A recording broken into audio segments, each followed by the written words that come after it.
Hello Washington, this is Ray Gilbride with WeSpeak.com. Today we're going to be talking a little bit more about the election, things that are going on in the elections, and the video. Now many people are asking questions about the video posted on May 10th for a short time on Facebook. This video was then taken down right away, but it was built and designed to make one of the campaigns look very bad, Lauren Cope campaign, look in a bad light. So we talked with the Cope campaign about this video and what they've experienced in the campaign, some of the ideas and things behind that. But before we go into that, I want to address a couple other little things. We'd like to clarify some stuff, one of which is with the Snohomish County Lincoln Day dinner. Now, we were under the understanding that people were not allowed to put information out, but in fact, that was incorrect information. They were allowed. There was tables there for printed information. They just couldn't hand it out on the tables within the function. It had to stay on the tables in the back. There was even signs up for people on the wall. The second question had to do with the bidder cards. When somebody held up a bid card, on the back of it, it had a campaign on there, Freed for Governor. A lot of people were kind of confused about that. Was it a paid contribution? Was it an in-kind donation? Nobody knew about it. Other campaigns didn't have any information on it. So we were able again to work with Debbie from the Snohomish County Republican Party, the chairman, and she graciously gave us an email and talked to us and explained to us what was going on there. And according to her, they had sent all the campaigns an email months before asking them if they would like to buy the spot for $500 on the back of those cards. And the Freed campaign was the only one that responded. So we reached out to some of the other campaigns. We reached out to Cope campaign and said, hey, did you in fact get this email? And they said, no, they did not get that email. We reached out to the Freed campaign by way of phone call, and he said, well, not only, yeah, he did get that, but he also purchased that ad and is more than willing to show us the information, the receipt of the purchase, and everything that was on the up and up, he guaranteed. So we still have not, we requested the email from the Snohomish County Party. They have not been able to find that, but as soon as they do, we'll be glad to post it so people can see that, to make sure everything's up on the top. So it looks like, based on that information, an email went out. Josh Freed's campaign picked up on it. They paid for the ad, put it on there. Again, Josh Freed even offered to put out his information as far as the receipt of payment in the mail. So if that's needed, I'm sure that will be forthcoming, and we'll as well do that. So we apologize for any confusion that may have caused. So now let's get back to the story. We have a short clip to start off with on this named the Blackmail video. So we'll give you just a real short clip so you can hear a little bit about it.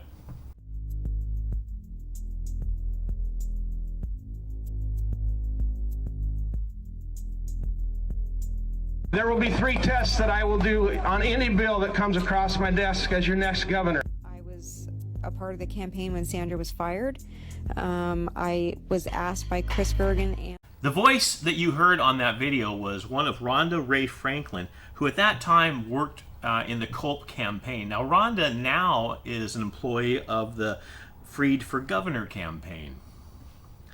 Rhonda had stated on a social media video she posted of herself that somebody obviously had recorded her without her knowledge and used it to make this horrible video. If that's the case, she needs to contact the police and find out, because that is breaking the law and it's caused some damage. This was not a high quality video at all when you actually see it, or when I saw it. But the part that was very clear was when they faded in and out of Rhonda's voice. It was a very controlled voice with no background. The existence of this video was communicated to the Cope family. It was put up, taken down, and then it was communicated to the Cope family by way of voicemails left on some machines. We're going to let you hear one of the messages right now.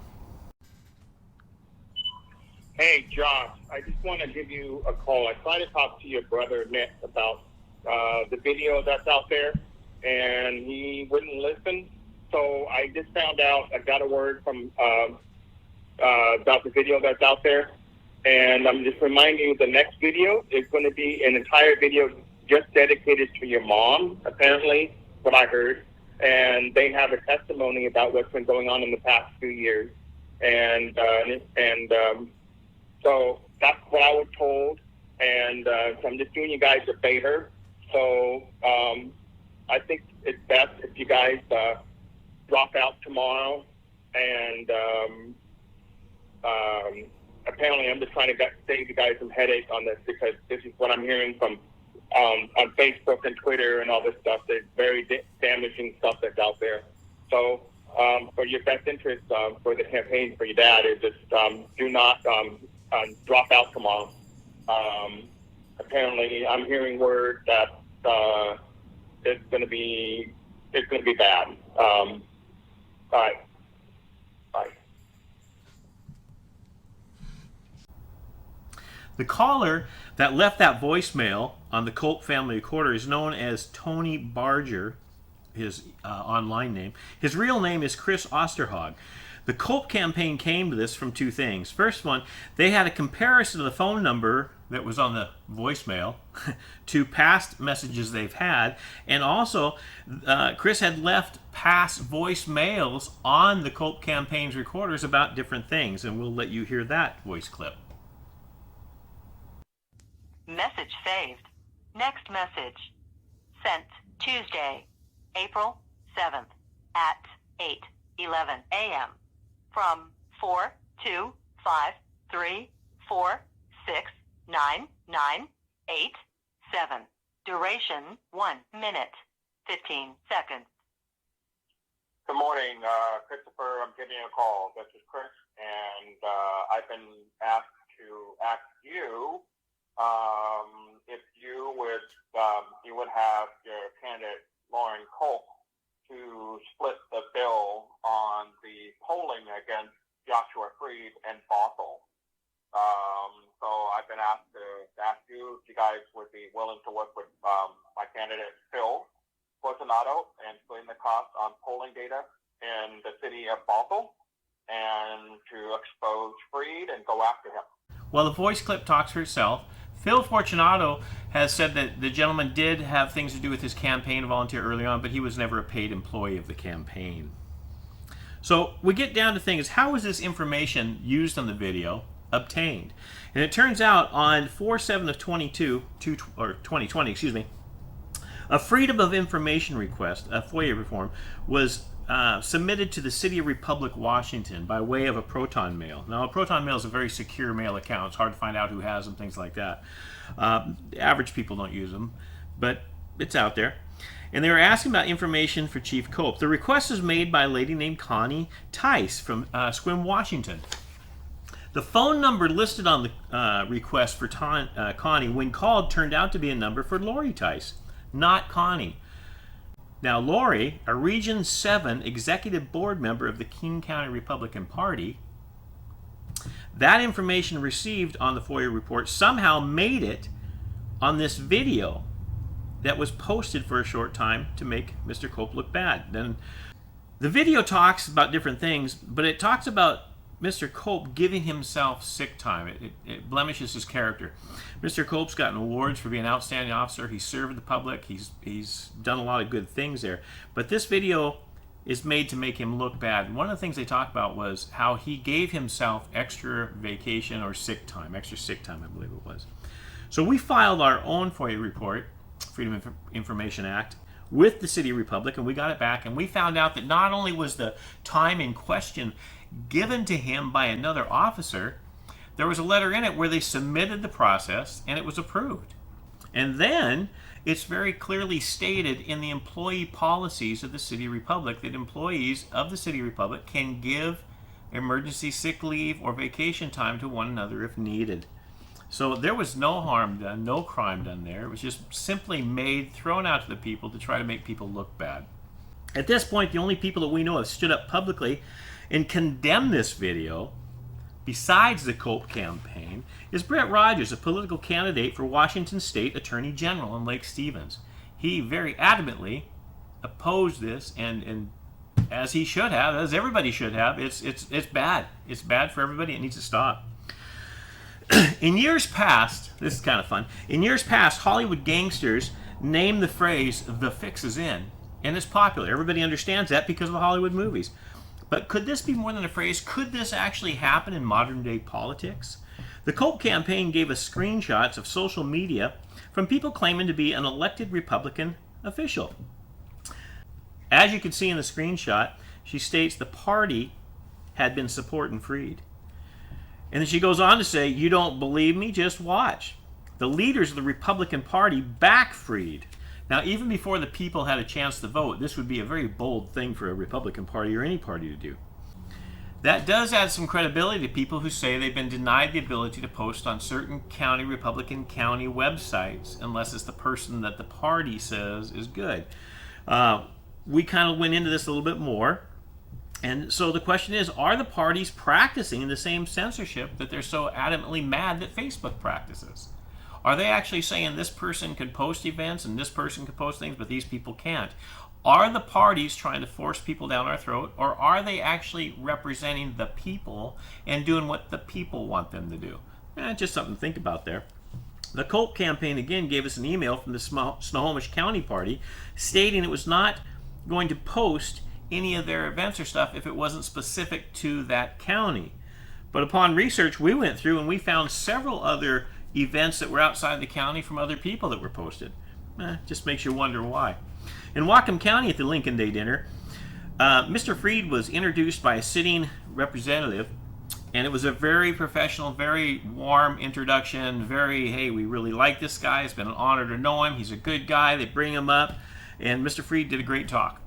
And when he was done, a different commentator came up and said, now, is there anybody else out there? We understand there might be some people here running. At that time, Lauren Culp has made his way up to the stage. And this lady said, oh, we'd like to give Phil Fortunato the mic. Well, the crowd just kind of went, huh? And, graciously, Lauren Culp grabbed the mic and he looked at the crowd and said, yeah, my name is Lauren Culp. I'm not Phil Fortunato. The crowd giggled a little bit and he went on to make a very good talk as well and was well received. But that just leads the question, a Republican Party at a Republican event, why would we do that? Why would we not keep it even straight across the board for everybody? That's just a question to throw out there. And we need to keep that in check because all the parties, they answer to us. They're our representatives. We vote. They should be doing what we ask them to do. So let's just not jump the gun. Let's wait till the people say, and then let's back the people how it's designed. Since Rhonda had become unaffiliated with the Culp campaign, there's been a lot of unsubstantiated claims and rumors about sexual harassment, possibly physical harassment or mental harassment. I think the one I saw was mental harassment and possible sexual abuse or physical abuse. So we thought, well, that's a pretty bad thing to say out there, especially if it's unsubstantiated, because Rhonda herself, on a video she made, claims that this is not a Me Too movement thing because she is not a victim. Okay, so that put an end to that right there. However, some of these still went out in texts, on emails. So what we did is we wanted to see and get to the bottom of it as well. So we hired an independent company to do a complete background check on Christopher Gergen.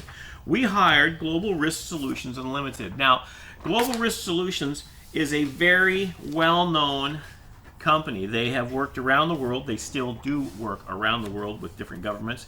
They have extensive knowledge of the Secret Service, and they have set up security and protection for some of the richest, well, literally the richest people in the world. So we asked them to dig into this and to find anything. We said, hey, if there's something here we want to know about, would you please do it? And they came back after their investigation with some things. Well, as it turns out, Christopher Gergen is not the perfect choir boy as one would think.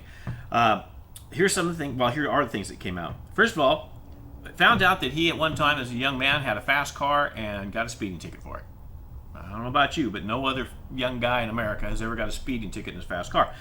We also found out that his fast car was a little louder than it should have been, so we got in trouble for that too. We found out that he had been married once and divorced, and like so many other people, he had to go through the pain of building his life and putting all that back together again.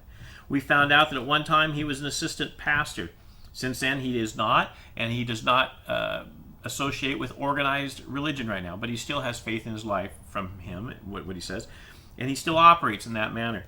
The only other thing we found was something that got thrown out of court, and that was a altercation with somebody in Florida. And this based from somebody who had actually got in his wife's face and was being very aggressive. Chris stood up as any man would do, and later on a confrontation actually struck the man. Well, the man admitted he was wrong, dropped all charges. Case was dismissed and thrown out of court. So we just encourage you, whoever's behind this, whoever's behind these rumors, whoever's behind these videos, things like that, to stop it. We encourage people to publicly denounce these people. This is horrible business. It's horrible for everybody in the state of Washington. Stop it. Let's get on to the bigger picture. Let's get on to the things that are needed, okay? Like putting somebody in power who will represent the people, putting somebody who's honest and loyal, understands the Constitution, understands morality, and will not play the game. We need to turn our state around, and we need to do this now. And we can't do this if we constantly are fighting this rumors and these bad videos. Let's focus on the end game, people. Let's find the person the people want. Let's support that person the people want. And after the primaries, when we're going into the main election, let's back the person the people have suggested. Let's not back the person the parties are forcing. Let's not back the person who has more money, or let's not back the person who's a better talker, or let's not back somebody who, for any other reason other than the fact that the people have chosen him to be the best for them. And when that happens, then let's back them, okay? So we're going to stay on this all the way to the election. We're going to give you updates from all the campaigns, because everybody in this election, everybody in campaign is welcome on We Speak. We welcome them on our show, and we will get a fair and honest message from anyone who wants to come on here. We don't care what side they're on or where they're at. We're here to get the word out, get the truth out. If there's ever a mistake, we'll fix it. But we're here to serve the people as well. So from Ray Gilbert at WeSpeak.com, we thank you. We hope you have a great day, and be kind to the ones around you.